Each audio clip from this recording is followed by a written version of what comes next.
What's up, y'all? It's Rob back here again to help guide us through another cultural phenomenon with the hope to empower you to invest in you and grow into the person that you want to be.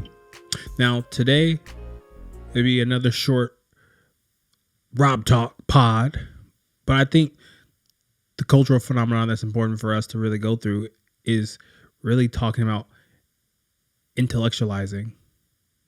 Intellectualizing is something that I feel that we subconsciously do a lot in this world. And I think we have to break it down to actually get to a point in place where we can understand it better. Intellectualizing is a psychological concept when someone's under so much emotional distress, instead of feeling how they feel, they would rather focus on the logic, the facts, or the abstract thinking of the moment instead of being there and feeling it.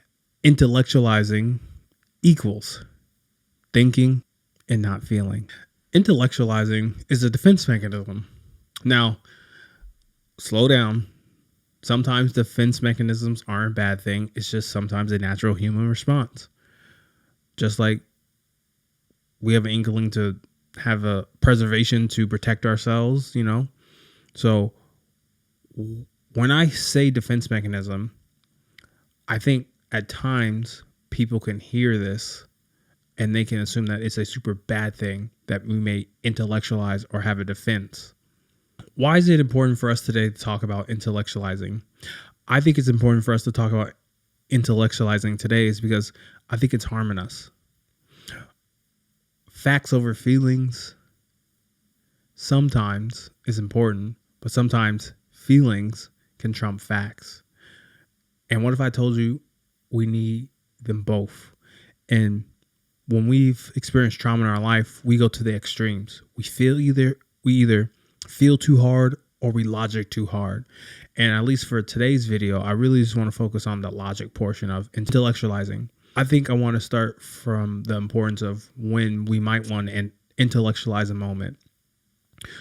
When to be hyper-focused in on the facts and logic is maybe in a debate. Maybe you're scared. Maybe you're about to perform on the big game, on the big basketball game, or maybe you're trying to lock in when it comes to, improving a grade. There are times where you do have to intellectualize a moment because sometimes our emotions can be so overwhelming. It's important that we just really just get the facts of the situation. But I think currently right now, at least when it comes to some men, not all, we intellectualize so much to hide from the pain that we experience. And I think there's so much beauty in understanding and sitting with our emotions. But I think we kind of have to start and really just ask ourselves, why do some people intellectualize? I think why people intellectualize things is they're hiding and they're not wanting to feel the pain from an emotional event or situation. There's a feeling of wanting control and to avoid vulnerability. Why is that important? Currently right now, when I just look as a therapist and I just look at the world right now, I think people really want answers. Answers to why didn't she text me back? Why didn't he text me back? Why am I not getting this opportunity? And intellectualizing provides us an opportunity to really put some logic behind what's going on in our lives. And humans, in my opinion, we have a deep understanding of wanting to make meaning making.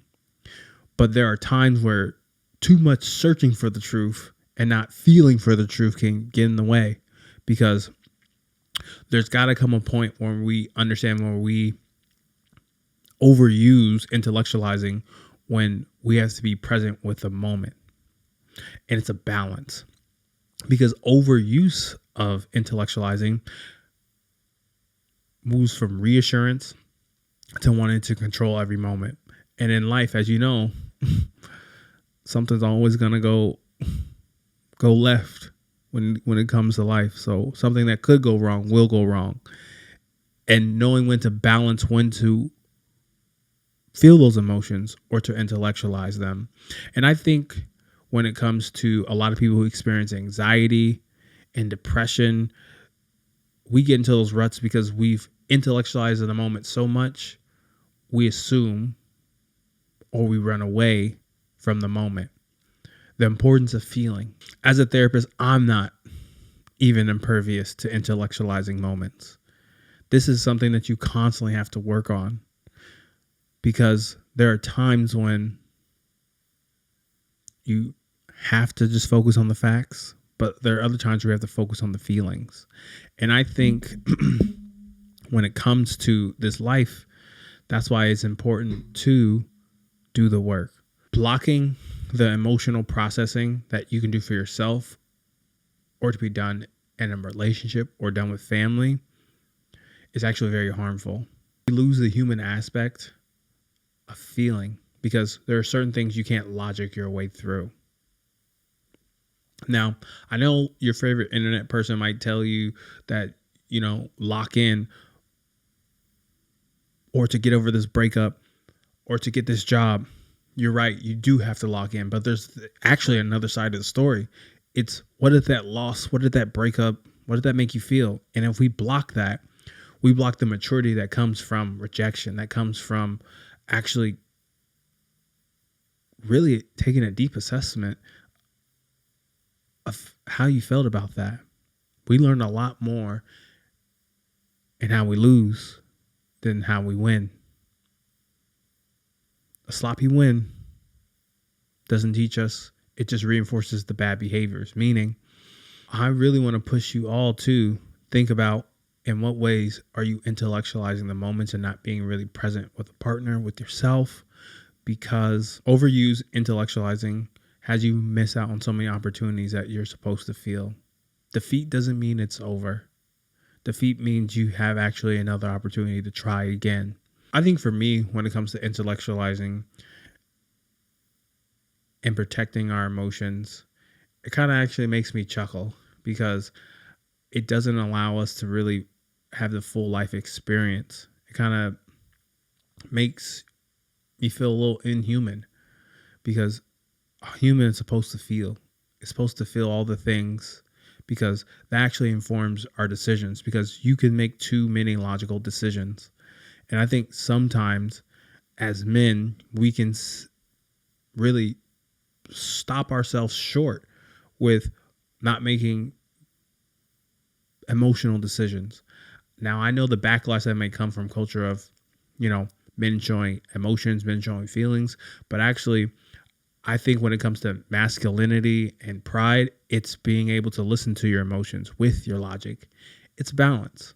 And that's something that we're going to do every day. No one's going to fully be the best at this all times. It's something that we work on until the day we die. I think it's important that we talk about intellectualizing, because you might be putting distance between you and your loved ones with just the facts. I say this a lot in couples counseling. Do you want to be right, or do you want to be connected? Being connected is an experience that goes and transcends 1 + 1 = 2.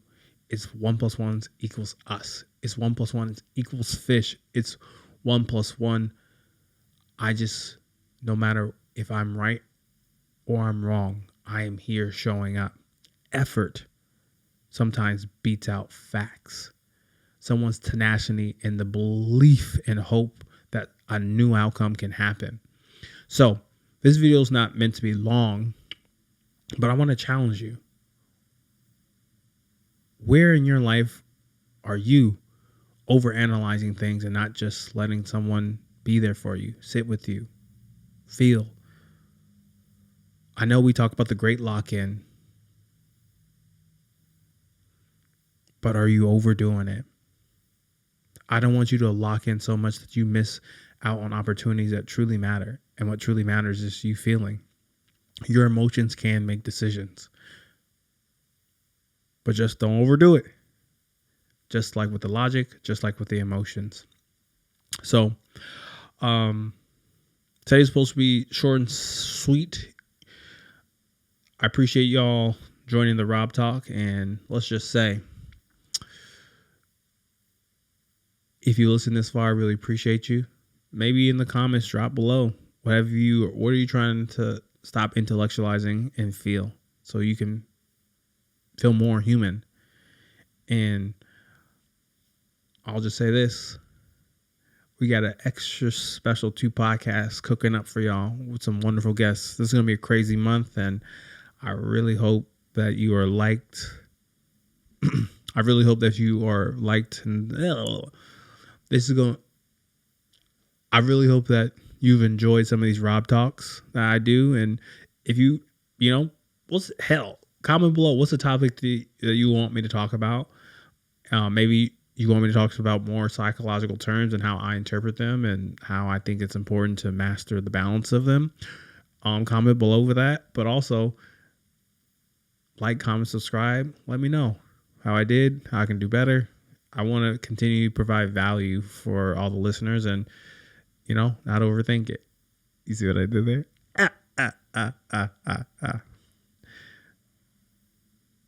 If you made it this far, I appreciate you.